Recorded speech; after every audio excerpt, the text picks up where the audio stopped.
An ownership change could spark another name change for the Washington Commanders team name. It would be the third in 5 years. But a pretty reputable source says it likely isn't going to happen. That and more coming up on today's episode of Locked On Commanders. Your daily podcast on the Washington Commanders. Part of the Locked On Podcast Network. Your team every day.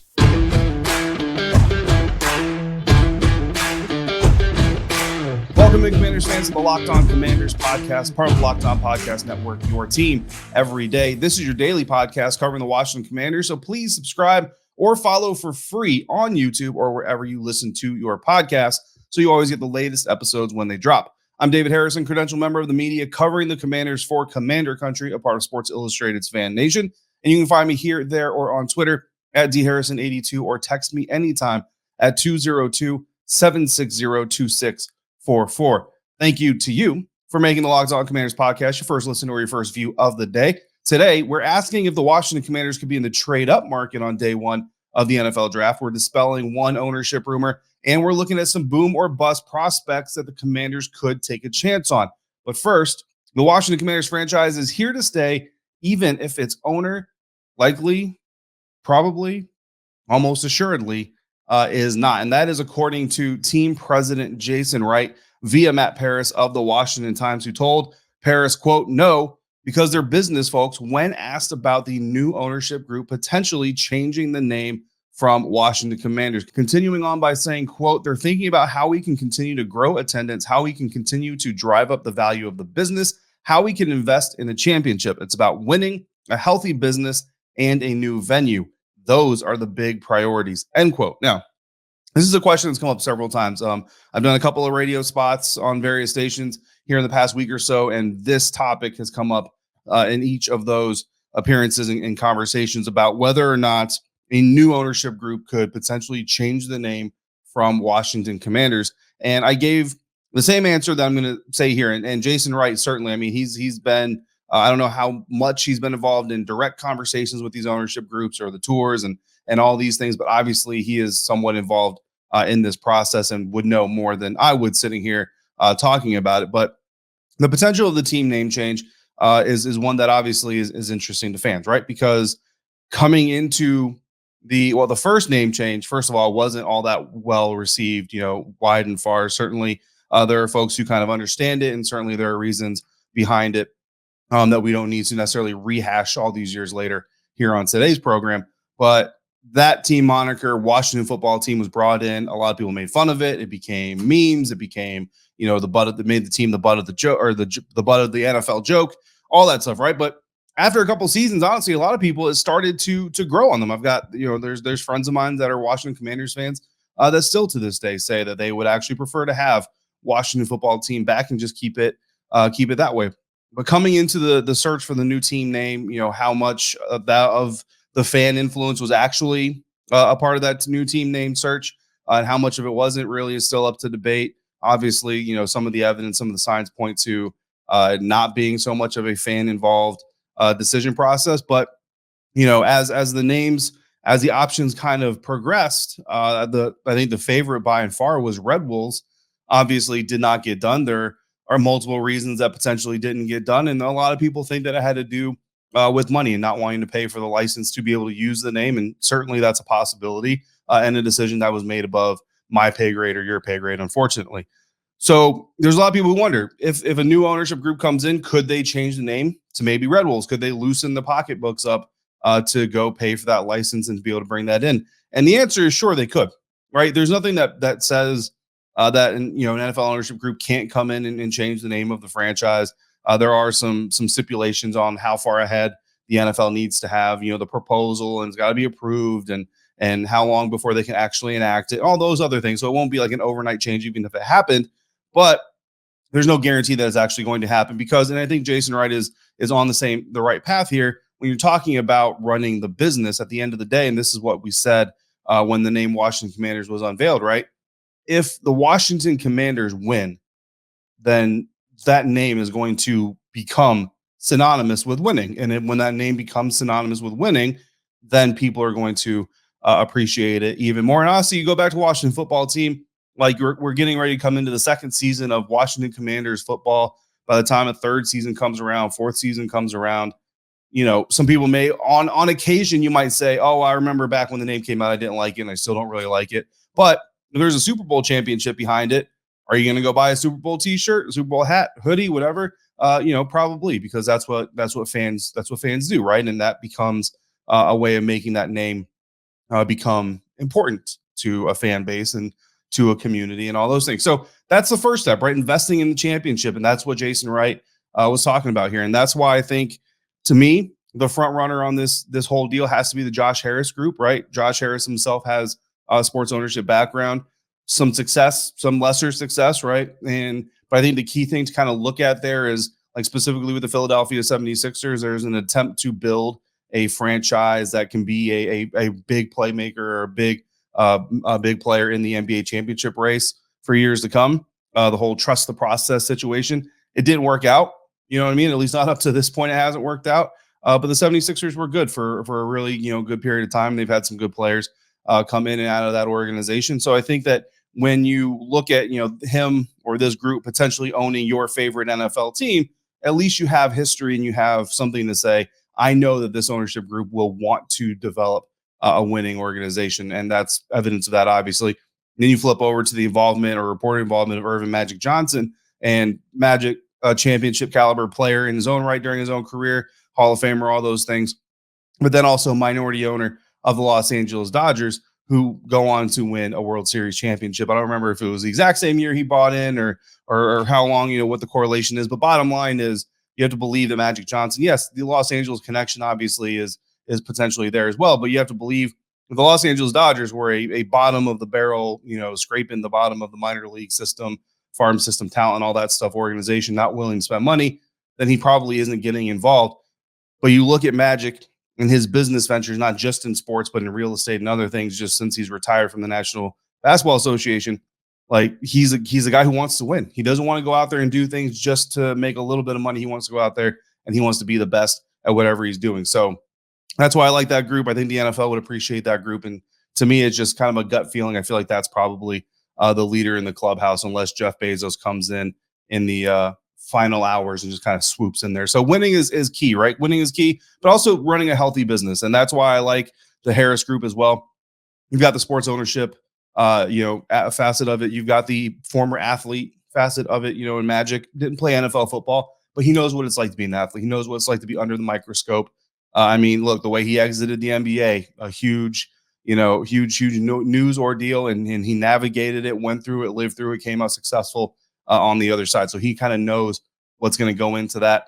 And then these guys obviously have all been running healthy businesses for years and years and years now. So I think Jason Wright's focus for the ownership group before they come in is in the right place. And if that's the ownership group's decision, I think that's also the right place to invest primarily, right? But then you also have to like where Jason Wright said there at the end, if you were paying attention, it's about winning, quote, right? Quote, it's about winning a healthy business and a new venue. I've been asked about the new stadium deal, and will the new stadium situation kind of get revved back up after the new ownership group comes in? I do believe that the new stadium deals and conversations are going to get ramped up. And I do believe you're going to see the state of Maryland, hopefully DC, and also the Commonwealth of Virginia get a little bit more interested and a little bit more agreeable once a new ownership group is coming in. So Jason Wright, another quote from Matt Parras' article there, quote, I would focus on the things that can fuel a championship. I don't know if that being a team name change is one of them. And I agree. You're not going to simply becoming the Washington Red Wolves is not going to win you a Super Bowl, but focusing on the right things with the Washington Commanders could win you a Super Bowl. Doesn't mean it won't happen.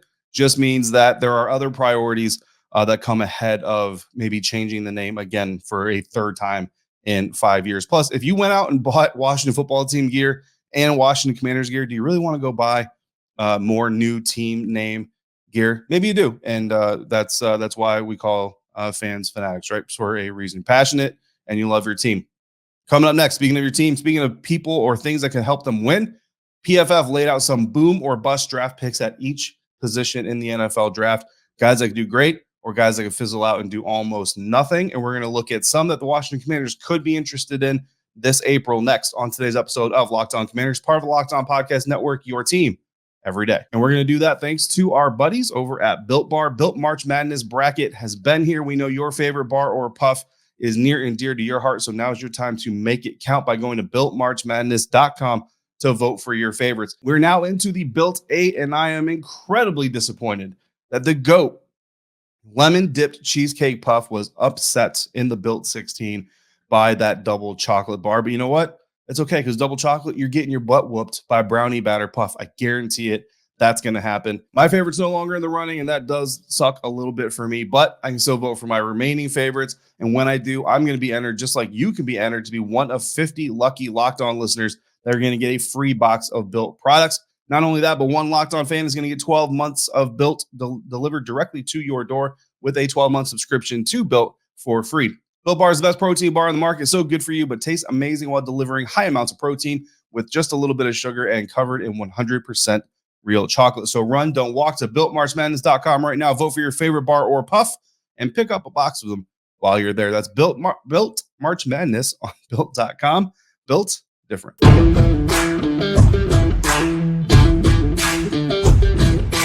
Thanks again for making the Locked On Commanders podcast first listen to your first view of the day. Looking at the biggest boom or bust prospects from each position group, or at least a few position groups of the Washington Commanders could be interested in this upcoming NFL draft. And these boom or bust products are coming to us courtesy of Michael Renner from Pro Football Focus. And our first boom or bust prospect is Emmanuel Forbes, cornerback out of Mississippi State, with Renner writing, quote, "Outliers always present risk in the draft, and Forbes is one glaring outlier. At the combine, the nearly 6'1" corner tipped the scales at a trim 166 pounds, making him not only the lightest cornerback to weigh in at the combine since 2000, but he'll be the lightest 6 foot or taller corner drafted in the top 100 by a whopping 10 pounds. That's Devontae Smith levels of outlier," end quote.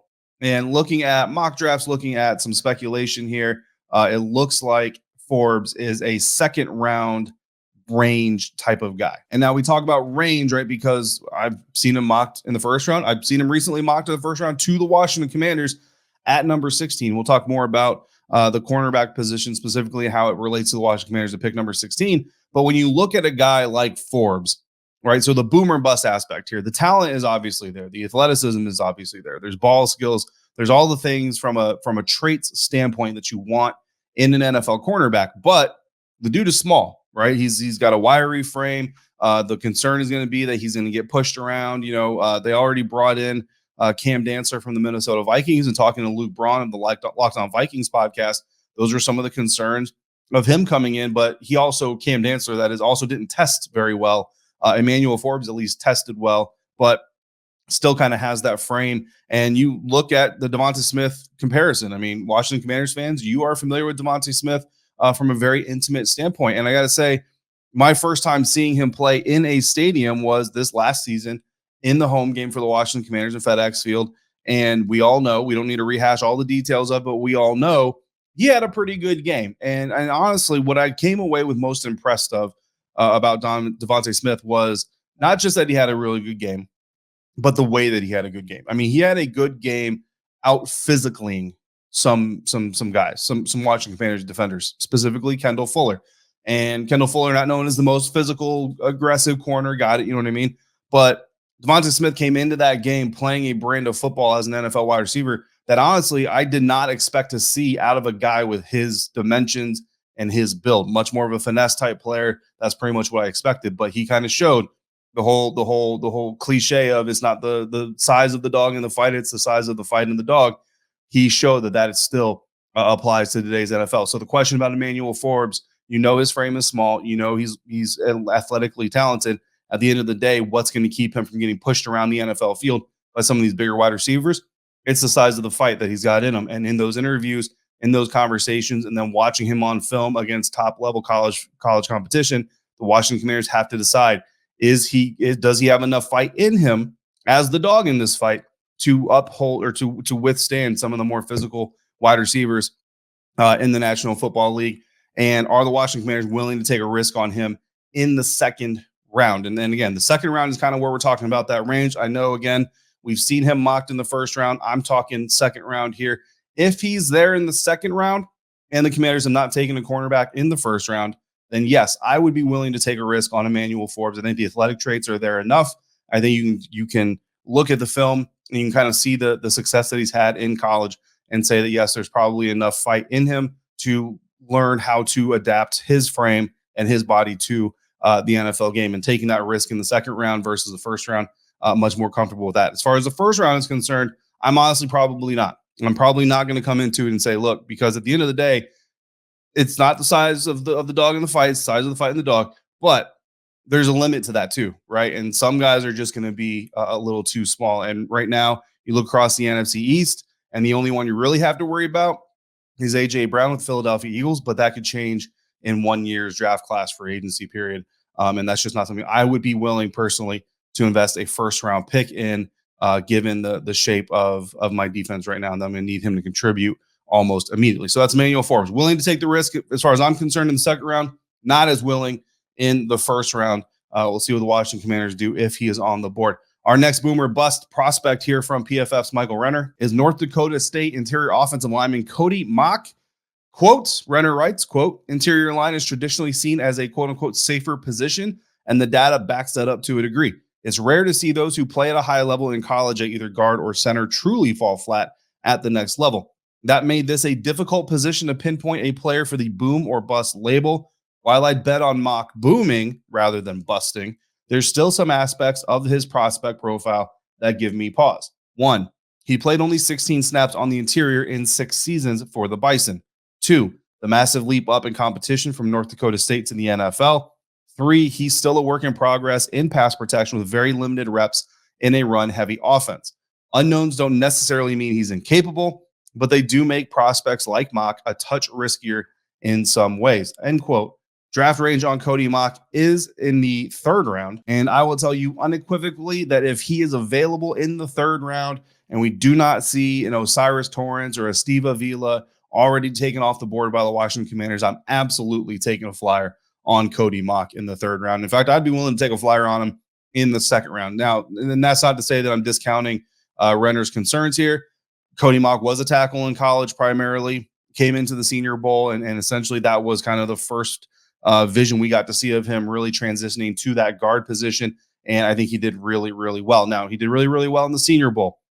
There's some good players that are going to come out of the Senior Bowl, but not every player in the Senior Bowl is going to become a J.J. Watt or a T.J. Watt for that matter, or a Montez Sweat or a Jonathan Allen or a Deron Payne, right? Like none of these guys are necessarily going to become Hall of Fame pass rushers. So while he's doing well in the Senior Bowl, you have to take it with a little bit of a grain of salt.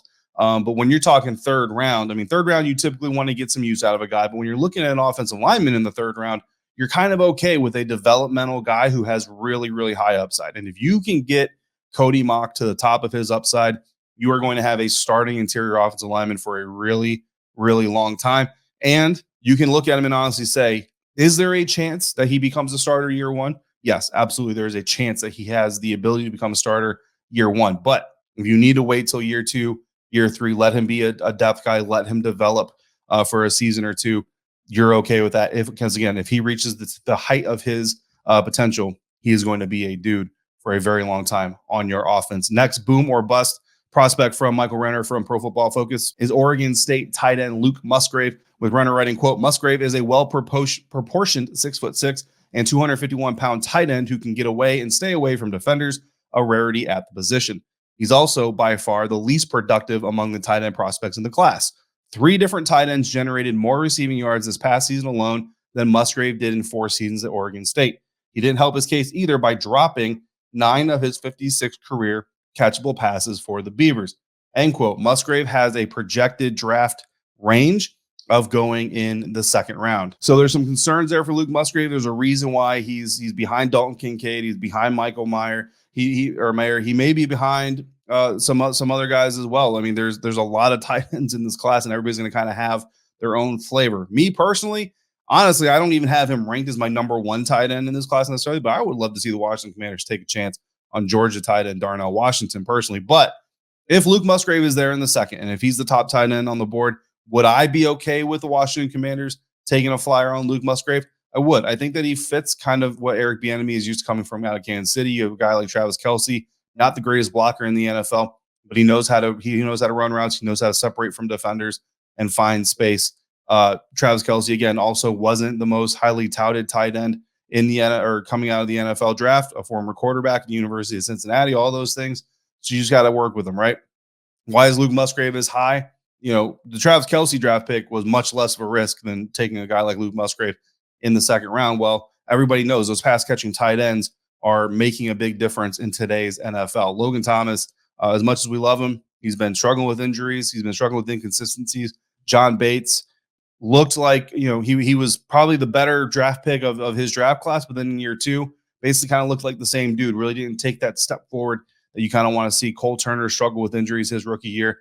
Bring another guy in there to work with and see if you can get a hit with a guy like Luke Musgrave. I wouldn't hate it. I'm not going to sit here and pound the table for it, but I'm also not going to throw that idea in the trash. Final boomer bust draft pick from Michael Renner on Pro Football Focus that we're going to look at today is Syracuse running back Sean Tucker. Quote, Tucker is one of the most explosive running backs you'll ever see, even if you don't believe his pro day that he posted on Twitter that has him jumping 41.5 inches, running a 4.33 second, 4.33 40, and doing 28 bench reps at 5'9" and 207 pounds. The tape still shows a player who makes those numbers in the realm of believable. For such an athletically driven position like running back, that should be enough, right? Well, the tape shows questionable vision, questionable pass protection, and even more questionable hands. 13.7% career drop rate. That's a tough profile to square. His draft range is in the fourth round. And personally, when I look at the Washington Commanders running back room and I look at what they need to add in this year's NFL draft class, which I do believe they need to add a running back from the NFL draft, you got to be able to catch the ball. And having a 13.7 percent career drop rate is a killer. That's a deal breaker for me. So I'm saying no to Sean Tucker. Honestly, if I'm the Washington Commanders, just because of that alone, I'm taking him completely off my board. Speaking of taking people off the board, there's an owner that was rumored to be interested in the Washington Commanders who's actually not interested in the Washington Commanders. So we're going to take that person off the new ownership board, and we're going to do that next here on today's episode of Locked On Commanders. And we're going to do so thanks to our friends over at FanDuel. The NCAA tournament is heating up and coming to an end, and there's no better place or time to get in on the action than with FanDuel, America's #1 sportsbook, because right now, new users, you get a no-sweat first bet up to $1,000. That's up to $1,000 back in bonus bets if your first bet doesn't win. Just go to FanDuel.com/lockedon and sign up today to claim your no-sweat first bet, and then you can wager on everything from the money line to the point spreads to which team will be cutting down the nets. And you can do it all on an app that is safe, secure, and believe me, super, super easy to use. So don't miss your shot at a no-sweat first bet up to $1,000 when you join FanDuel today. Just go to FanDuel.com/lockedon to sign up. Make every moment more with FanDuel.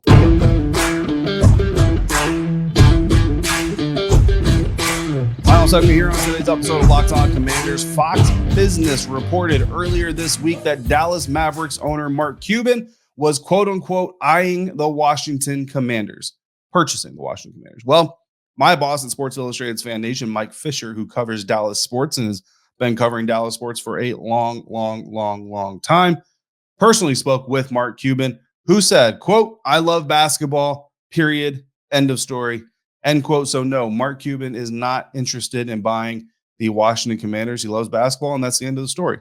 That's according to Mark Cuban himself. So if you hear that rumor, or if you hear other people spreading that rumor, please help each other out, help out fellow Commanders fans. Mark Cuban not in the running for the purchasing of the Commanders organization. So interesting. I can't lie. I would not have minded meeting Mark Cuban at a ownership introductory press conference, but it is what it is. Back to a little bit of NFL draft conversation. We've got a mock draft Monday coming up to start next week, and I've got a question that I want a little bit of help with from you guys with, if you can help me out here. And it's going to be based on an NFL article that recently came out that talked about the Washington Commanders needing to nail this year's NFL draft. And I think that's 100% accurate, especially if you're looking at the coaching staff, Ron Rivera, and you're looking at the head shed, Martin Mayhew, all those guys. I think you do. You need to come out in this next season. You need to have some rookies that show a lot of potential, make an impact on your team. Give the new ownership group every reason in the world to think maybe we should not let go of this guy, let go of this staff. So in order to do that, the Washington Commanders have to make sure they get the talent they're eyeing and that they're targeting, right? The problem with that is sitting at number 16, there are teams who could look to jump ahead of them to get players that the Washington Commanders might want. And we're talking specifically mostly about cornerbacks like Penn State's Joey Porter Jr., Deontay Banks out of Maryland, and maybe even Mississippi State's Emmanuel Forbes. I wouldn't take a flyer on him in the first, but that doesn't mean the Washington Commanders wouldn't take a flyer on him in the first. Those cornerbacks present a very interesting option because there is a string of teams starting at pick number 22. I think it's 22, 23, and 24. All three of those teams, the Baltimore Ravens at least being one of them, need a cornerback as well. And if the cornerback well has dried up in the first round to the point where you just have Joey Porter, Deontay Banks, and Emmanuel Forbes left out there as potential day one targets, any of those three teams from 22, 23, 24 could look to jump up to, say, number 15 and get ahead of the Commanders to take the prospect the Washington Commanders are looking to get. And it really wouldn't take that much. According to the trade pick value charts traditionally used for valuing trade picks in NFL draft trades, early 20 range to move up to number 15 just ahead of the Washington Commanders would cost that team moving up just a third-round pick. And if you're lucky enough, you can push it down away to the 2024 third-round pick.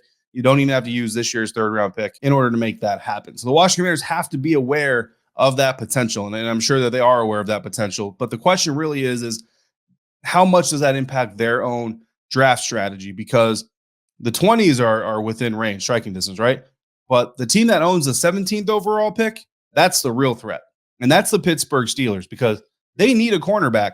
And Joey Porter Jr. just so happens to be a legacy of the Pittsburgh Steelers. Joey Porter Sr.